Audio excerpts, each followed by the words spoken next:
There is a specific moment in every person's financial life that nobody warns you about. It doesn't happen when you get your first real paycheck. It doesn't happen when you pay off a credit card or move into your first apartment. It happens quietly, almost invisibly, usually on a Tuesday when you're not paying attention. You check your account and something looks different, not dramatically different, just off in a good way. The number is slightly higher than you expected, and then you realize that extra money wasn't from you. You didn't work for it. It was just there. That is the moment, and most people blow past it without understanding what just happened to them. Here's what actually happened. Your money earned money, not a little, not a rounding error, actual, meaningful money generated entirely without your labor. And if you understand what caused that moment and how to make it happen faster, it changes the entire way you think about work, time, and what financial freedom actually means. My name is Arthur. This channel exists to explain money without the jargon, the hype, or the oversimplification. If that sounds useful to you, subscribe. Now let's talk about the exact mechanism behind this moment and the math that makes it one of the most important things that will ever happen to your bank account. Most people think about money in terms of what they earn. 40 hours a week, a number hits your account, you allocate it, and you wait for the next one. That is a perfectly functional system for surviving. It is a terrible system for building wealth, because in that model, your financial progress is entirely dependent on your continued labor. You stop working, the money stops. You get sick, the money stops. You burn out, the money stops. The only variable you can control is how many hours you trade and how much each hour is worth. That ceiling is lower than most people are comfortable admitting. The shift happens when you stop thinking about money as something you earn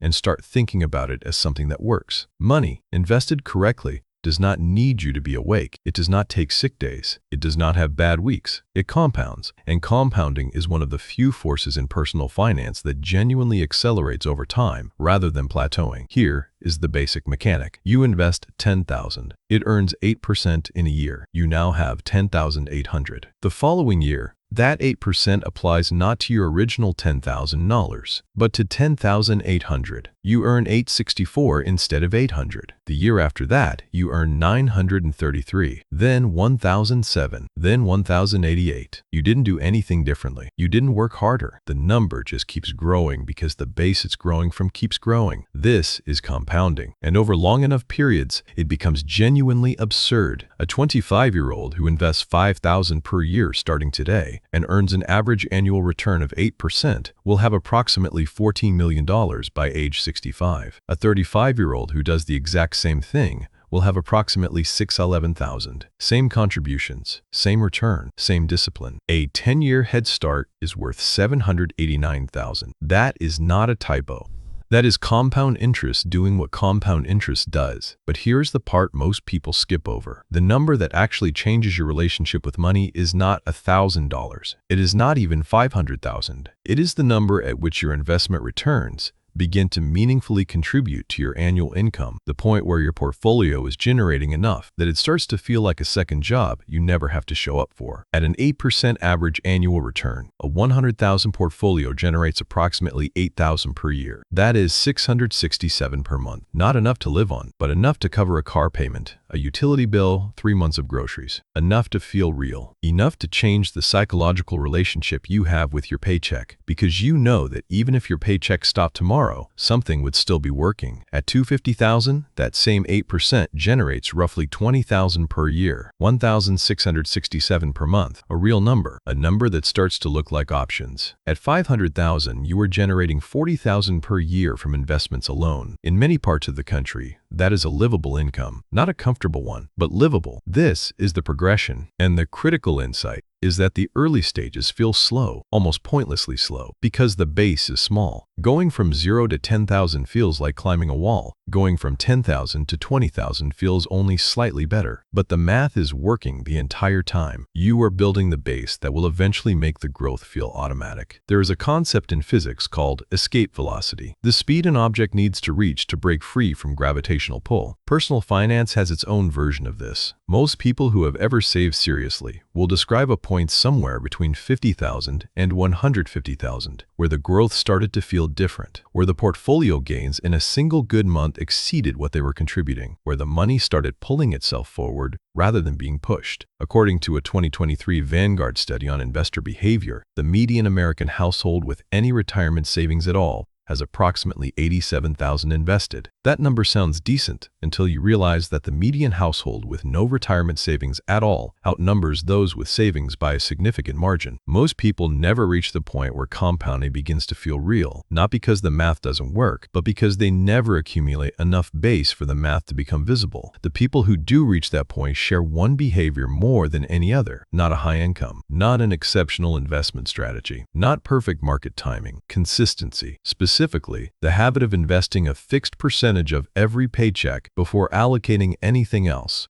a behavior researchers call paying yourself first. According to behavioral economist Richard Thaler's research on automatic saving systems, people who automate their contributions save significantly more over their lifetime than people with identical incomes who contribute manually. The act of making the decision once, rather than remaking it every month, removes the friction that stops most people. The number you need to reach that escape velocity moment depends on your personal expenses. A simple way to estimate it: multiply your monthly expenses by 25. That is your financial independence number. The portfolio size at which your investment returns could theoretically cover your lifestyle indefinitely, based on the 4% withdrawal rule established in the Trinity study. For someone spending $4,000 per month, that number is $1,200,000. For someone spending $2,500 per month, it is $750,000. These are not retirement numbers. They are freedom numbers. And the distance between where you are today and that number is simply a function of how much you invest and how long you let it compound. Here's something nobody tells you about the journey toward that number. The first 100,000 is the hardest. It requires the most discipline relative to the payoff because the compounding is least visible at the start. Every dollar you put in feels like you are pouring water into a very large bucket, but the bucket is filling. According to Charlie Munger, who spent decades studying wealth accumulation, the first 100,000 is the critical milestone, the point after which compounding begins to contribute meaningfully to your progress. His exact words on the matter were that getting to 100,000 requires a combination of frugality and urgency that most people never quite develop. The urgency matters because time, in this equation, is the one variable you cannot buy back. What this means practically is that every year you delay starting is not just 1 year of lost contributions. It is 1 year of lost compounding on those contributions, compounding on the compounding, and every subsequent year of growth that depended on that base. A single year of delay at age 25 with a $5,000 annual contribution, compounded at 8% over 40 years, cost you approximately $108,000 in final portfolio value. 1 year, $108,000. The moment when your money starts working harder than you do is not a myth. It is not a promise made to people who are already wealthy. It is a mathematical inevitability for anyone who reaches a sufficient base and stays invested long enough. The question is not whether it will happen. The question is how old you will be when it does. Most people will reach that moment in their 50s or 60s, late enough that the compounding has less runway to run. A smaller number will reach it in their 40s. A very small number will reach it in their 30s. The difference between those groups is almost entirely behavioral, not circumstantial. It is the difference between someone who started at 22 and someone who started at 32. 10 years. That's it. You know where you are in this timeline. You know roughly how much you have invested. You know whether you are contributing consistently or inconsistently. And you know, somewhere in the back of your mind, whether you are on track or not. The math is not complicated. The discipline is. And the single most valuable thing you can do right now, regardless of where you are, is make the next contribution automatic. Increase it by whatever percentage you can manage, and then get out of the way and let the compounding do what compounding does. The moment will come. The only question is, when? There is one more thing worth understanding about this process that most financial content glosses over entirely: the psychological shift that happens when you cross certain thresholds. It is not just mathematical, it is behavioral. It changes the decisions you make. When you have nothing invested, every financial decision is framed around survival. Can I afford this? Do I have enough to cover next month? The entire mental model is defensive. You are playing not to lose. When you have 10,000 invested, the frame begins to shift slightly. You start to feel the early stages of what researchers call financial security. Not freedom, not independence, but a cushion, a margin. The knowledge that if something went wrong tomorrow, you would have some runway. When you hit 50,000, something more meaningful happens. The portfolio starts to feel real in a way it didn't before. At 8% annual return, $50,000 is generating $4,000 per year on its own. You start to understand viscerally, not just intellectually, that this number will continue growing whether you add to it or not. That changes your relationship with spending in ways that no budgeting app or financial advisor ever quite manages to replicate. When you cross 100,000,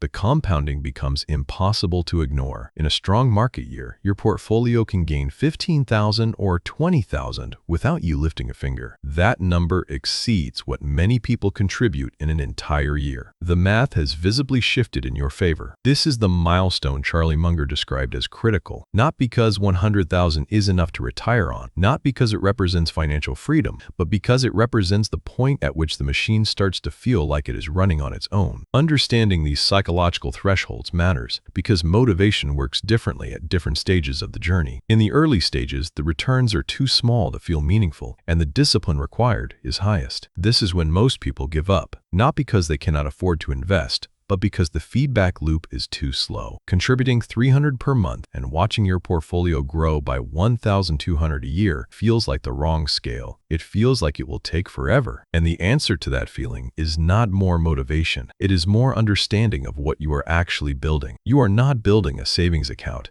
You are building a machine. The early stage of building any machine requires the most effort and produces the least visible output. The motor goes in before the wheels. The foundation gets poured before the walls go up. The compound interest accumulates invisibly for years before it starts generating numbers that feel significant. But the machine is being built, and the machines that get built consistently, without interruption, are the ones that eventually generate the kind of returns that make people say, usually in their 40s or 50s, looking at a statement, "I had no idea it would get this big, this fast." It did not get big fast. It got big slowly, then suddenly. That is how compounding works, and now you know exactly what to watch for.